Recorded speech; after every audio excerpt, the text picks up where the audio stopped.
آپ کے وقت کا بیرسٹر صاحب، سب سے پہلے تو اس سائفر کیس کا یہ جو 4 ہفتوں کی ڈیڈ لائن کا ہم سن رہے ہیں، اس حوالے سے بتائیے گا 4 ہفتوں میں یہ معاملہ مکمل طور پر نمٹ سکتا ہے ٹرائل کورٹ کے اندر؟ نہیں، میں نہیں سمجھتا کہ یہ نمٹ سکتا ہے، لیکن پہلی بات تو یہ ہے کہ عدالت کو ایسی آبزرویشن نہیں دینی چاہیے. وہ روٹین میں ان کیسز میں ہوتا ہے جب عدالت کے سامنے یہ جی، لایا جاتا ہے کہ آلریڈی ٹرائل شروع ہو بیرسٹر چکا صاحب ہے، آپ تو کو اس میری لیے آواز کورٹ آ رہی سم ہے؟ ٹائم کہہ دیتی ہے. آواز آ رہی ہے؟ جی، میرا خیال ہے میں شاید آپ کو سن نہیں پا رہا، لیکن آپ بات کیجئے. جی جی. یہ ویسے ان کیسز میں یہ اس قسم کی ڈائریکشنیں دی جاتی ہیں جس کا عدالت کو یہ بتایا جاتا ہے، انفارم کیا جاتا ہے کہ ٹرائل شروع ہو چکی تھی اور وہ بہت عرصہ کوئی بیچ میں گزر گیا، تو ان کیسز میں ہوتا ہے. اس کیس میں کوئی جی، ایسی قسم کی آبزرویشن کی ضرورت نہیں تھی، بیرسٹر صاحب نہیں ہے آپ فرما پراسیکیوشن کی دیجئے، طرف سے کوئی یہ ایسی معاملہ اپلیکیشن جو ہے آئی وہ تھی. آپ کو لگتا ہے کہ ٹرائل کورٹ یہ 4 ہفتوں کے اندر اندر جو ہے وہ یہ معاملہ جو ہے وہ ختم کر لے گی؟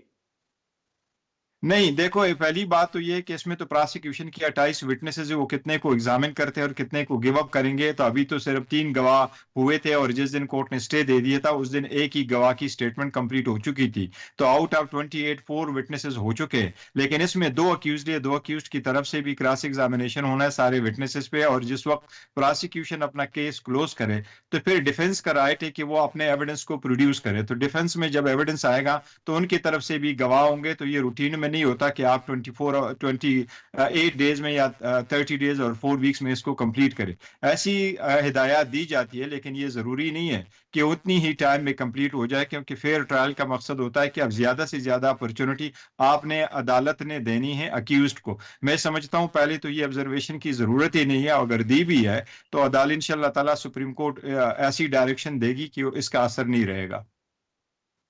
اچھا اچھا، مگر اس میں ایک اسلام آباد ہائی کورٹ کے ساتھ جو آپ کا معاملہ ہے، بشرا بی بی نے جو ہے وہ عدم اعتماد کا اظہار کیا ہے چیف جسٹس اسلام آباد ہائی کورٹ کے اوپر. تو گور صاحب، آپ کو نہیں لگتا یہ کنٹینیوس ٹسل جو ہے وہ چل رہی ہے تحریک انصاف کے جو معاملات ہیں، خاص طور پر قانونی معاملات، اور جو اسلام آباد ہائی کورٹ کے اندر ہیں ان کو لے کر اور چیف جسٹس اسلام آباد ہائی کورٹ کے درمیان؟ نہیں، بڑے عرصہ سے حضرت صاحب رائٹ ہے کہ بڑے عرصہ سے ایسے ہی چل رہا ہے، لیکن دیکھیے ہمارے سارے کیس ایک جج صاحب کے سامنے لگتے ہیں. یہ بالکل سیکنڈ ٹائم پہ ایک آبجیکشن اٹھایا گیا ہے، لیکن ایک جج کو یہ کہنا کہ اگر آپ باعث ہے یا آپ سے مجھے توقع نہیں ہے کہ مجھے انصاف ملے گا، یہ ایک آئینی اور قانونی مسئلہ ہے. اور ہر جو لیٹیگنٹ ہے یہ اس کا رائٹ ہے کہ اگر اس کو ایسے خدشات ہے کہ وہاں سے انصاف نہیں ملے گا، تو رائٹ یہ 1960 سے سیٹل قانون ہے کہ آپ جج صاحب کو کہہ سکتے ہیں ایک ٹیمپرنٹ لینگویج میں اور اس کو ملائن کیے بغیر آپ کہہ سکتے ہیں کہ آپ میرے کیس نہ کریں، مہربانی کر کے کوئی بھی اور بینچ سنیں. تو یہ ایک قانونی طریقہ کار ہے، وہ اڈاپٹ کیا جاتا ہے وہ کوئی بھی. اور اس میں جج صاحب کی وہ ثوابدید نہیں ہوتا، بلکہ وہ جو لیٹیگنٹ ہے اس پہ منحصر ہوتا ہے کہ کون سے ایسے خدشات ہے جس کا وہ اظہار کرنا چاہتا ہے. اچھا تو جج صاحب نے اس پہ نوٹس ایشو کیا. میں سمجھتا ہوں جج صاحب آئین اور قانون کے مطابق اس پہ مناسب حکم کرے گا.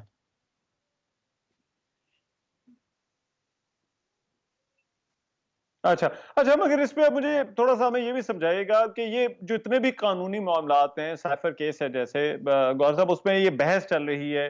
ایک طرف تاثر یہ ہے کہ جیسے عدالتیں ان معاملات کو سننا چاہتی ہیں، ان ٹرائلز کو آگے بڑھانا چاہتی ہیں، اور تحریک انصاف ان ٹرائلز کی کمپلیشن کی راہ میں، یا ان ٹرائلز میں جو جس طرح سے کارروائی آگے بڑھی اس کارروائی کو ہر طرح سے روکنے کی کوشش کر رہی ہے. دوسرا آپ لوگوں کا آرگومنٹ اس کے اندر یہ ہے کہ قانونی تقاضے جو ہے وہ پورے کیے جانے چاہیے. تو کیا آپ کو لگتا ہے کہ معاملات اس سے آگے بھی بڑھ سکتے ہیں، یا یہی بحث جو ہے وہ چلتی رہے گی کہ قانونی تقاضے پورے ہوں یا ٹرائل جو ہے وہ جلد کنکلوڈ کیا جائے؟ میں سمجھتا ہوں کہ اگر آپ یہ ٹرائل کو اٹھا لیں، ان کے وٹنسز کو اٹھا لیں، ان کیسز کو اٹھائیں، اور جس سپیڈ کے ساتھ یہ کیسز کمپلیٹ ہوتے چلیں، آپ چاہے تو شہانہ کا کیس اٹھا لیں، آپ چاہیں یہ سائفر کا کیس اٹھا لیں، اور اس کے لیے وینیو جو یہ جیل میں شفٹ کر گئے، مجھے پاکستان کی ہاں تاریخ میں کوئی ایسی مثال نہیں ملتی کہ میں کہوں کسی کی ٹرائل اتنی جلدی کمپلیٹ ہو چکا ہوگا. کبھی بھی نہیں ہوا تھا. स्ट्रिक्ट मार्शल लॉ के दौर में भुट्टो साहब का ट्रायल चल रहा था। बड़ा अफसोस की बात है कि भुट्टो साहब का ट्रायल था, लेकिन वो एक ट्रायल ओपन था, फिर भी जेल में नहीं था। यहाँ जब हम जेल में जाते हैं तो न वकील की जरूरत है, न फैमिली मेंबर जा सकते, न पेन और पेपर आप लेके जा सकते। एक दो मरतबा जज साहब ने ऑर्डर किया कि क्लाइंट के साथ आप मुलाकात कर सकते, तो ऐसी सर्कमस्टांसिस में तो ट्रायल कभी नहीं होते। तो इसलिए ये आईनी और कानूनी तकाजे पूरे करने हैं, और आईनी कानूनी तकाजे पूरे किए बगैर आप कोई भी ट्रायल करेंगे तो वो गैर आईनी है। और यही वो रीजन है कि इस्लामाबाद हाईकोर्ट के 2 जज साहिबान ने अपने तरफ से ऑर्डर को स्टे कर दिया। हमें उम्मीद ये जरूर है कि अदालत मंडे वाले दिन अगर फैसला करेगी और उसको ओपन करेगी तो जो भी ट्रायल, देखिए हमने इवन तो शखाना के केस में भी अच्छा, कहा कि हमें तो हक दिफा का हक दिया जाए। बाकी लोग जो आए थे वो तो अपना ठीक है। सबूत नहीं दे सके, और हमें हक दिफा के हक से महरूम किया जा रहा है। तो इसलिए ये जरूरी है कि ट्रायल कानूनी तकाजे पूरे करते हुए हम प्रोसीड हो। तो हमने कभी भी इस ट्रायल को डिले नहीं किया, हम सिर्फ कानूनी तकाजे पूरे करते हुए बढ़ना चाहते हैं। हम्म। अच्छा, इसमें गौर साहब ये फरमाइएगा, ये चौधरी परवेज इलाही का एक बयान हम सुन रहे हैं, ये मीडिया ने मुझे नहीं मालूम इसकी क्या कोई रिपोर्टिंग का इशू है, लेकिन एक बयान जरूर गर्दिश कर रहा है, और वो ये है कि उनसे जो है वो चेयरमैन पीटीआई से आईएमएफ वाले और यूरोपीय यूनियन वाले मिलने आ रहे हैं या आते हैं। वो तो आप उनकी लीगल काउंसिल हैं, आपके इल्म में ये बात है, ये मुलाकातें हो रही हैं? देखिए, मैं अगर खान साहब के एक तर्जुमान या पार्टी के तर्जुमान की हैसियत से अगर कहूं तो मेरे इंफॉर्मेशन में कोई ऐसी बात नहीं हमारी डिस्कशन में आए, नहीं कभी जेल में इन लोगों की जाने की जरूरत होती है। अगर कोई जेल में ऐसी मुलाकात होती तो सबसे पहले तो हुकूमत को भी इल्म होता। आए पता नहीं कि किस तनाजुर में कही गई है, शायद एक लाइटर मूड में उन्होंने कहा हो, लेकिन कोई ऐसी मुलाकात मेरे इल्म के मुताबिक कहीं कभी भी नहीं हुई है, अच्छा, न इधर न अटक में, तो न कोई ऐसी मुलाकात जेर आपके इल्म तजवीज है। में ऐसी किसी मुलाकात का जो है वो नॉलेज नहीं है, आपके इल्म में नहीं है ऐसी कोई मुलाकात? नहीं, कोई ऐसी मुलाकात हुई नहीं है, जो मेरे इल्म के मुताबिक कोई ऐसी मुलाकात नहीं हुई, बिल्कुल नहीं हुई है। अच्छा, ठीक है। लेकिन अब इसमें गौहर साहब ये बताइएगा, ये इलेक्शन किस तरह से जमात जो है वो लड़ेगी? ये बड़ी मुश्किल है, कानूनी मामलात तो ऐसा लग रहा है कि ये कुछ तूल भी पकड़ते जा रहे हैं। तो इन मामलात में जो इलेक्शन का अगला स्टेज होगा, जहां पर आप लोगों ने कागजात नामजदगी भरने हैं, अपने कैंडिडेट्स को फाइनल करना है, तो बतौर पार्टी के ये तहरीक इंसाफ किस तरह से इन मामलात में आगे बढ़ सकेगी? क्या इलेक्शन लड़ भी सकेगी या नहीं? देखिए, आज भी हमारी खान साहब के साथ मुलाकात है और खान साहब ने यही ऐलान किया कि आज से हमारे इलेक्शन हियरिंग है, लेकिन ये हमारे लिए एक कंसर्न बहुत जरूर, आपने सही फरमाया, बहुत कंसर्न की बात है। और हम ये देख रहे हैं कि हमारे वर्कर सपोर्टर को आने की इजाजत नहीं है, हमें कन्वेंशन की इजाजत नहीं है, हमारे वर्करों के हाँ, लिए रास्ते बंद किए गए हैं। तो अगर आप इलेक्शन कराएंगे लेकिन एक पार्टी के लिए आप दफा 144 नाफिज करे, पूरे मुल्क में उसको निकलने ना दे, तो कैसे फ्री एंड फेयर इलेक्शन होगा? हमारी जब मुलाकात हुई थी इलेक्शन कमीशन हो, तो 24 पॉइंट चार्टर ऑफ डिमांड हमने इलेक्शन कमीशन को दिया था, जी, और इलेक्शन कमीशन के सारे मेंबरान और चीफ इलेक्शन कमिश्नर साहब मौजूद थे। हमें यह बावर कराया गया था कि हम आपको भी लेवल प्लेइंग फील्ड प्रोवाइड करेंगे और आप फ्री और फेयर इलेक्शन में हाँ, पार्टिसिपेट कर सकेंगे।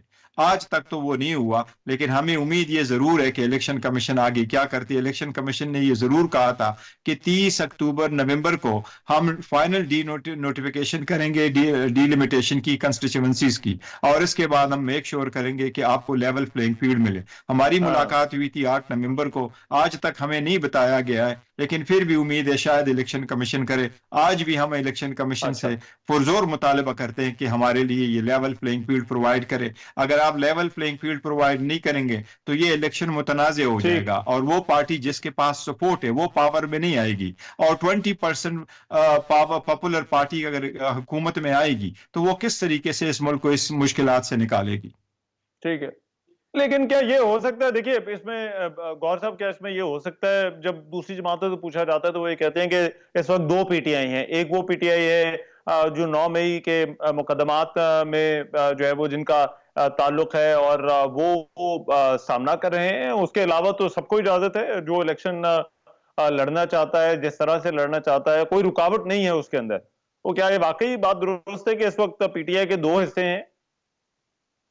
नहीं, पीटीआई एक ही पीटीआई है, उसके कोई दो हिस्से नहीं, इसमें कोई गुड और बेड पीटीआई नहीं है। और पाकिस्तान की 25 करोड़ आबादी में से इस वक्त अगर आप समझें, और 60% जो आम सर्वे आ रहा है उसमें पॉपुलरिटी पीटीआई की है। तो इतने करोड़ों के अवाम, पीटीआई कभी दहशतगर्दी को और मजम्मत करती रही, और पीटीआई ने कभी भी तशद्दुद का रास्ता नहीं अपनाया। खान साहब ने हमेशा से अपनी रैलीज कॉल अप की है, जब उनको पता चला मेरी रैली भी तशद्दुद हो सकता है। अपने जो रैलीज है वो कॉल अप की है जब उनको पता चला कि शायद मेरी रैली वाले मुतशद्दिद हो सकते हैं।